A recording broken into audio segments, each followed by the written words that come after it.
बच्चों नमस्कार। शिवाजी की पाठशाला में आपका स्वागत है। बच्चों आज मैं कक्षा 6 की विज्ञान इकाई 3 पदार्थों का पृथक्करण आपको पढ़ाने जा रहा हूं। बच्चों ये आपका मई के महीने का ये सिलेबस के अनुसार ये 3 चैप्टर्स आपको करवाने थे। बच्चों 2 मैं करवा चुका हूं, तीसरा चैप्टर में ही आपको करवाने जा रहा हूं। ठीक है बच्चों, ध्यान से सुनिएगा, समझिएगा। इसके अलावा कुछ मैं आपको और भी जो है कुछ वीडियोस इन तीनों चैप्टर से मिला के दूंगा, जिससे कि आपको और इजीली से और समझ में आएंगे। कंबाइंड वीडियोस आपको अवेलेबल करवाऊंगा बच्चों। तो देखिए आज हम लोग शुरुआत करते हैं। देखिए ये मैं इसलिए आप लोगों को किताब के माध्यम से पढ़ाता हूँ, जिससे कि जो बच्चे हमारे थोड़े कमज़ोर हैं हिंदी में या जो पढ़ने में कमज़ोर हैं, वो किताब के माध्यम से आराम से एक एक शब्द से उनको शब्द बार जो है एक एक शब्द उनको समझ में आए कि क्या इसका मीनिंग है और क्या इसको बोला जाता है, कैसे पढ़ा जाता है। इसलिए मैं इसको आप लोगों को इस तरीके से पढ़ाने की कोशिश करता हूँ। चलिए इस पूरे के पूरे अध्याय को पढ़ने के बाद आप क्या क्या समझ पाएंगे बच्चों। देखिए तत्व, यौगिक और मिश्रण में आप अंतर कर पाएंगे बच्चों। आप इस चैप्टर को पढ़ने के बाद, इस इकाई को पढ़ने के बाद तत्व, यौगिक एवं मिश्रण में आप अंतर समझ पाएंगे। मिश्रण कितने प्रकार के होते हैं मेरे प्यारे बच्चों, ये आप समझ पाएंगे। पृथक्करण की आवश्यकता क्यों है, पृथक्करण की सामान्य विधियाँ क्या होती हैं, ये आप समझ पाएंगे। ये सब कुछ आप समझ पाएंगे। ठीक है, ये पूरा चैप्टर आपको जो है कम से कम 4 से 5 वीडियोज़ में अवेलेबल करा दूंगा मैं। तो इसलिए आपको करना क्या है, बड़े ध्यान से सुनना है और समझना है। एक एक लाइन में आपको पढ़ के सुनाता हूँ इसीलिए, ताकि आप आसानी से समझ सकें और इसको आप खुद भी पढ़ सकें। देखिए क्या है, जैसे कि आपकी बुक में लिखा हुआ है, शीला गर्मी के मौसम में दोपहर में विद्यालय से घर आती है। बच्चों कहाँ आती है, जैसे विद्यालय जाती है वो अपने घर आती है। दोपहर का महीना, मई जून का महीना चल रहा है। थोड़ी देर पश्चात उसकी माँ ने उसे मीठा शरबत दिया। क्या दिया बच्चों, कैसा शरबत दिया, मीठा शरबत दिया। जैसे हम देखते हैं ना, जब हम थक हार के किसी घर जाते हैं, जब मेहमानी में जाते हैं, तो क्या होते हैं, लोग हमें मीठा शरबत देते हैं, जिसे पीकर उसे राहत मिलती है और वह पुनः अपने कार्य में जुट जाती है। क्या आपने कभी शरबत बनते हुए देखा है। सामान्यतः शरबत बनाने के लिए पानी में चीनी, नींबू का रस, बर्फ के टुकड़े डालते हैं तथा मिश्रित अवयवों को चम्मच से घोल लेते हैं।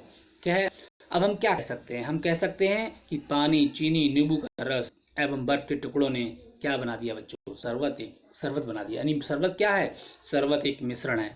क्या कभी आपने देखा कि कोई नाप तोल होती है क्या, पानी में कभी एक गिलास पानी के अंदर कोई 2 चम्मच जो है चीनी डालता है, कोई 3 चम्मच चीनी डालता है, कोई नमक जो है कम डालता है, कोई नींबू 1 डालता है, कोई आधा, कोई 2 नींबू। तो इसमें कोई अनुपात नहीं है। शरबत बनाने के लिए कोई ऐसा अनुपात फिक्स नहीं होता कि हम कितनी मात्रा में कौन सी चीज़ डालेंगे। तो इसीलिए इसको क्या कहा जा रहा है, शरबत को एक मिश्रण कहा जा रहा है। ठीक है बच्चों, तो यहाँ पर देखिए मिश्रण क्या है। मिश्रण वे पदार्थ होते हैं बच्चों जिनमें 2 या 2 से अधिक पदार्थ किसी भी अनुपात में मिले होते हैं। देखिए 2 तो होंगे ही कम से कम, उससे ज़्यादा भी हो सकते हैं। तो जिस तरह से शरबत हमने घर में बनाया, उसमें कुछ लोग चीनी और पानी का इस्तेमाल कर लेते हैं, कुछ लोग चीनी, पानी और नमक का इस्तेमाल कर लेते हैं, कुछ लोग चीनी, पानी, नींबू का इस्तेमाल कर लेते हैं, और कुछ लोग चीनी, पानी और इसके अलावा रूह अफ़ज़ा और तमाम जो ड्रिंक्स आ रहे हैं हमारे मार्केट में, हम उनका भी इस्तेमाल कर सकते हैं स्वाद अनुसार। तो देखिए ये क्या होता है, ये है मिश्रण। तो 2 या 2 से अधिक जब पदार्थ आपस में किसी भी अनुपात में मिला दिए जाते हैं प्यारे बच्चों, तो मिश्रण का निर्माण होता है। चलिए कुछ प्रकार के मिश्रण हम अपने आसपास अपने जीवन में देखते हैं। बहुत सारे मिश्रण हमें दिखाई देंगे। अपने दैनिक जीवन में बहुत सी ऐसी वस्तुओं का हम प्रयोग करते हैं जो मिश्रण है, लेकिन हमें नहीं पता। आइए निम्नलिखित तालिका के माध्यम से जो आपकी बुक में दी गई है उसको देखते हैं और जानते हैं कि क्या होते हैं मिश्रण। देखिए यहाँ पर मिश्रण क्रम संख्या 1 से 5 तक दिए गए हैं। पहला मिश्रण है वायु। वायु जो है बच्चों, उसमें क्या क्या मिला हुआ है। देखिए हमारे चारों तरफ वायु का घेरा है, वायुमंडल है, और वायुमंडल की बहुत सारी परतें हैं। तो यहाँ पर क्या है, पृथ्वी के ऊपर जो वायुमंडल है, जिसके कारण आज हमारा अस्तित्व है बच्चों, कितनी तरह की गैसें यहाँ पे उपस्थित हैं और कितने तरह के, इन गैसों में कौन कौन सी, मतलब एक पूरा गैस का गोला है, इसमें कौन कौन सी गैसें, जैसे ऑक्सीजन हमारे जीने के लिए, हमारे पेड़ पौधों के लिए, हमारे जीव जंतुओं के लिए, सभी के लिए ऑक्सीजन की अनिवार्यता है। यानी ऑक्सीजन नहीं होगी धरती पर तो जीवन संभव नहीं है बच्चों। ऑक्सीजन है, नाइट्रोजन है पौधों के लिए, पेड़ पौधों के लिए, ठीक है, नाइट्रोजन की आवश्यकता बहुत ज़्यादा होती है। इसके अलावा कार्बन डाइऑक्साइड, पेड़ पौधों को क्या करना होता है, फोटोसिंथेसिस यानी कि प्रकाश संश्लेषण की क्रिया के लिए कार्बन डाइऑक्साइड की आवश्यकता है। जलवाष्प की आवश्यकता है बच्चों। जलवाष्प यदि वायु में नहीं होगा तो क्या होगा, बारिश नहीं होगी, और बारिश, बादल नहीं बनेंगे, बारिश नहीं होगी। तो इस प्रकार से क्या होता है, जलवाष्प की मात्रा कहीं ज़्यादा कहीं कम, ठीक है। तो कहीं पे कार्बन डाइऑक्साइड की मात्रा ज़्यादा, कहीं कम, लेकिन हमने एक अनुपात ले इसमें जो है, जब हम वायु का मिश्रण जो चैप्टर आप वायु पढ़ाएंगे तो उसमें हम बताते हैं ऑक्सीजन इतनी % है, नाइट्रोजन इतनी % है, कार्बन डाइऑक्साइड इतनी % है, जलवाष्प की मात्रा यहाँ पे इतनी % है, क्योंकि जलवाष्प क्या होता है, कम ज़्यादा होता रहता है। इसी प्रकार से हमारी वायु के अंदर बहुत सारे कण, प्रदूषण के कण, जो कि हमारे पार्टिकल्स जिन्हें हम बोलते हैं, बहुत ही छोटे छोटे पार्टिकल जोड़ते रहते हैं, वो भी वायु का एक मिश्रण का हिस्सा है। तो इसलिए हम कह सकते हैं वायु एक मिश्रण है। वायु क्या एक मिश्रण है, गैस का गोला है, इसके अंदर जलवाष्प भी है, कण भी है, ऑक्सीजन भी है, नाइट्रोजन भी, कार्बन डाइऑक्साइड भी है, और बहुत सारी ऐसी तमाम गैसें हैं जो किसी भी अनुपात में इसमें मिली रहती हैं। इसलिए देखिए कहीं पर प्रदूषण हो जाने के कारण कार्बन डाइऑक्साइड का स्तर बढ़ जाता है तो प्रदूषण कहलाया जाता है। जैसे दिल्ली में आपने कुछ दिनों पहले सुना था कि कार्बन डाइऑक्साइड का स्तर बढ़ जाने से और बहुत सारी तमाम ऐसी गैसों का स्तर बढ़ गया, जिसके कारण वहाँ पे प्रदूषण बहुत तेज़ी से फैल गया, जिसके कारण लोग जो है सांस लेने में तकलीफ होने लगी मेरे प्यारे बच्चों। तो इसी प्रकार से वायु क्या है, एक मिश्रण है। दूध क्या है, दूध भी एक मिश्रण है, क्योंकि दूध में क्या होता है, जल, वसा, प्रोटीन, कार्बोहाइड्रेट, विटामिन, इन सबका एक मिश्रण है।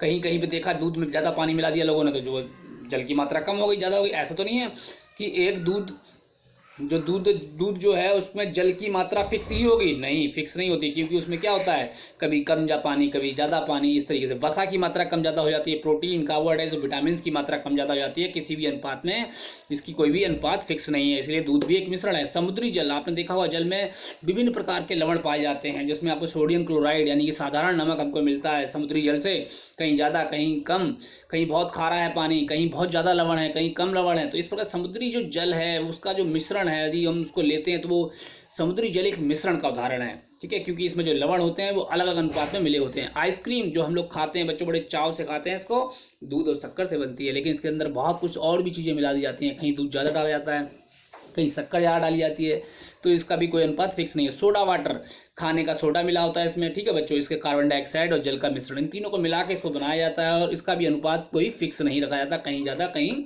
कम रखा जाता है। इसीलिए हमने कहा मिश्रण क्या है, मिश्रण जो है दो या दो से अधिक पदार्थ जब आपस में किसी भी अनुपात में मिला दिए जाते हैं तो मिश्रण कहलाता है। जैसे यदि हम अपनी साधारण जिंदगी से लें तो ज़्यादातर हम लोग क्या खाते हैं, बाजार से खरीद लाते हैं, दाल मोठ लेके आते हैं।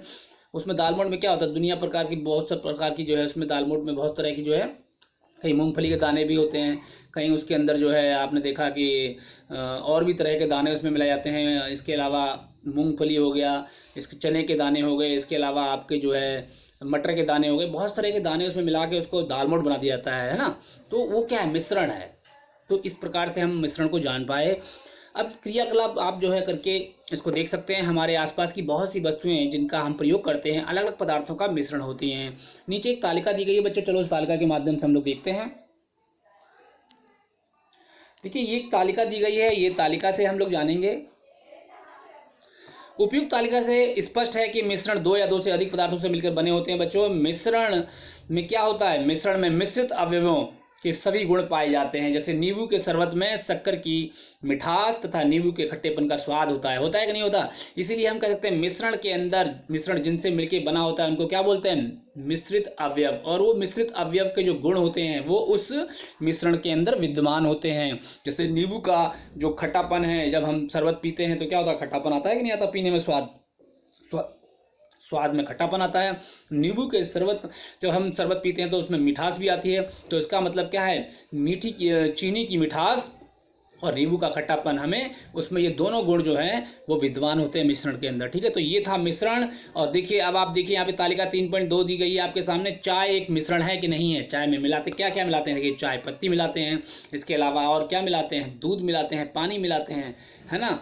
इसके अलावा कुछ नमक भी डालते हैं, कुछ लोग कुछ अदरक डालते हैं। तमाम चीज़ों मिला के चाय बनाई जाती है। क्या सभी के घर में पूरी दुनिया के अंदर चाय एक ही तरह से बनाई जाती है, नहीं, अलग अलग तरीके से बनाई जाती है। कोई चीनी कम डालता है, कोई ज़्यादा डालता है, कोई पानी कम डालता है, कोई ज़्यादा डालता है, कोई दूध कम डालता है, कोई ज़्यादा डालता है। कहना मतलब इसका कोई फिक्स अनुपात नहीं है, इसको हम किसी भी तरीके से बना सकते हैं। खिचड़ी बनाते हैं ना, चावल होता है, मूंग की दाल होती है, कोई चने की दाल भी डालता है खिचड़ी के अंदर, है ना, पानी भी डाला जाता है, ये तमाम चीज़ें डाली जाती हैं। बेसन के लड्डू बनाते हैं बच्चों, बेसन डाला जाता है, और उसमें और क्या चीज़ है, पानी डाला जाता है, और क्या डाला जाता है, चीनी डाली जाती है, तमाम चीज़ें डाली जाती है। पराठा बनाते हो घर में, आलू, है ना। इसके अलावा क्या होता है, आटा होता है, और क्या होता है उसके अंदर हम आलू के साथ कुछ और भी चीज़ें मिला कर डाल सकते हैं, जिससे कि पराठा और लजीज और जायकेदार बन जाए, है ना।